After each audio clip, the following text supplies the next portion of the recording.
Hi there, have you ever watched movies where people sink into quicksand like this? Help me. Xena. Xena, help me. Help me.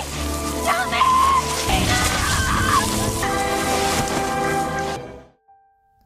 Or this?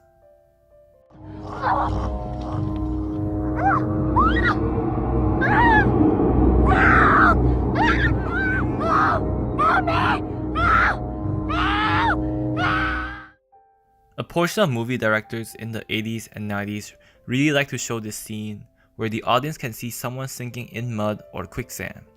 These movies make people have a general idea that quicksand can kill humans. As you get stuck, you slowly sink into the merciless pit onto your way into the center of the earth. Now, movies are not always the best source to learn science because they can strongly influence the opinions of the viewers. Can we really sink into quicksand? That is the question. The answer will be yes and no, and it really depends on the variables that affect the quicksand. Here I would like to examine the properties of quicksand, why it sucks people or animals into it, and whether it is really capable of drowning people. Firstly, what is quicksand? It is a non-Newtonian mixture of granular matter, the sand, clay, and water that looks solid, but it will undergo liquefaction upon exposure to stress. Salt is also typically found in quicksand, which is a crucial element that leads to the collapse of the internal structure when stress is applied onto quicksand. Quicksand looks like normal sand, however there are layers of water underneath the sand. This is why quicksand can be commonly found in beaches at low tide, near riverbanks, and natural springs. How does quicksand work? Newton's first law states that objects in rest stays in rest unless acted upon by an external force. Quicksand is very sensitive to small variations in stress.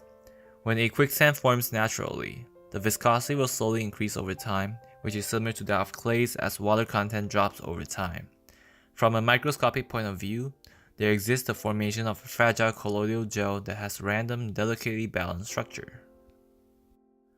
The dispersion of water droplets in the sand particles turn quicksand into a thixotropic system, which is a time-dependent shear thinning property.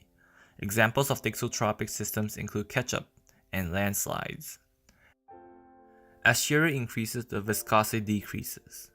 In the case of quicksand, when stress that exceeds the yield stress is exerted onto the surface, the very loosely packed sand will liquefy and eventually collapse. The presence of salt destabilizes the colloidal gel, leading to liquefaction that generates a flow underneath and subsequently destroys the microstructure of the system. This leads to a segregation of the microstructures into two different phases, namely water-rich and sand-rich phases. The formation of sand sediments with high volume fraction and viscosity turns quicksand into a sticky and tough trap.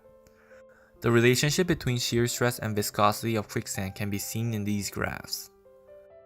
Graph A is for natural quicksand, while Graph B is for laboratory quicksand conducted by Caldone et al.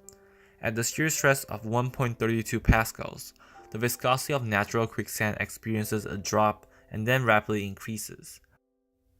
Meanwhile, for laboratory quicksand, this happens at 2.5 pascals.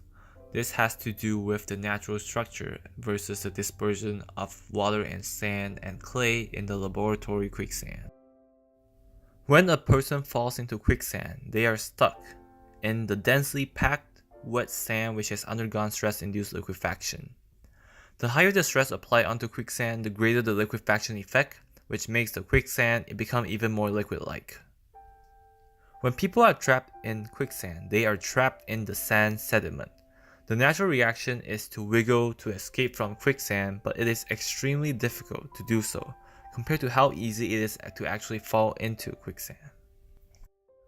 This is caused by the increase in viscosity of the sand sediments that subsequently lead to an increase in apparent viscosity of the quicksand.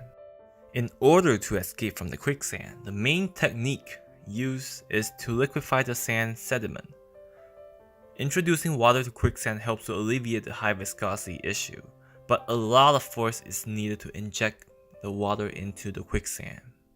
Researchers from University of Amsterdam have conducted lab experiments to reproduce the behavior of natural quicksand.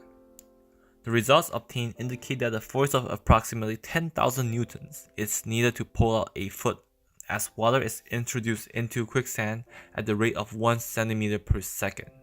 This force roughly translates to the same force needed to lift a medium-sized car, which explains why it is such an arduous task to physically escape from quicksand. Khaldun et al. Have also simulated what would possibly happen to individuals who are scrambling in quicksand via a sinking test using aluminum beads. For aluminum beads with a density greater than that of quicksand, that is around 2 grams per milliliter, the beads would sink into the sand if the system was also mechanically shaken to simulate how people are struggling at large amplitudes with accelerations of 3.16 meters per second squared and above. Nevertheless, beads with density of 1 grams per milliliter, which closely resembles that of the human body, would not sink in the experiment, regardless of the magnitude of shaking. This means that humans cannot be afraid of sinking into quicksand because you will not drown in it. Although results have shed positive light on quicksand, it is worth noting that there is another variation of quicksand known as dry quicksand. They are less common and typically evolve from the sedimentation of very fine sand. Lose et al. Have conducted experiments to show how an aerated form of sand can engulf objects instantaneously, leaving behind only a jet of grain. More evidence is needed, but there have been instances where travelers and whole vehicles have disappeared in quicksand with no water sources nearby. This type of quicksand will require more experiments to understand the concepts behind it, but for now, we know that dry quicksand is more lethal than wet quicksand. As we look back at the regular non-Newtonian quicksand, it is important to understand that there is no real risk of actually sinking completely into the quicksand. However, this does not mean that quicksand is safe to meddle with. The reason is, although quicksand doesn't continue to pull you right under, if you cannot get free in time, you will be stuck inside the sand as the sediments solidify. If you are next to a sea, a high tide can sweep across you and eventually kill you. Therefore, the classical Hollywood scene of the hero being pulled out of the quicksand by the horse, on the other hand, can be very, very wrong. The horse will more likely pull the hero into 2 pieces, with one part stuck in the quicksand and one part coming out. With that, I would like to end my presentation on quicksand, and thank you very much for your attention.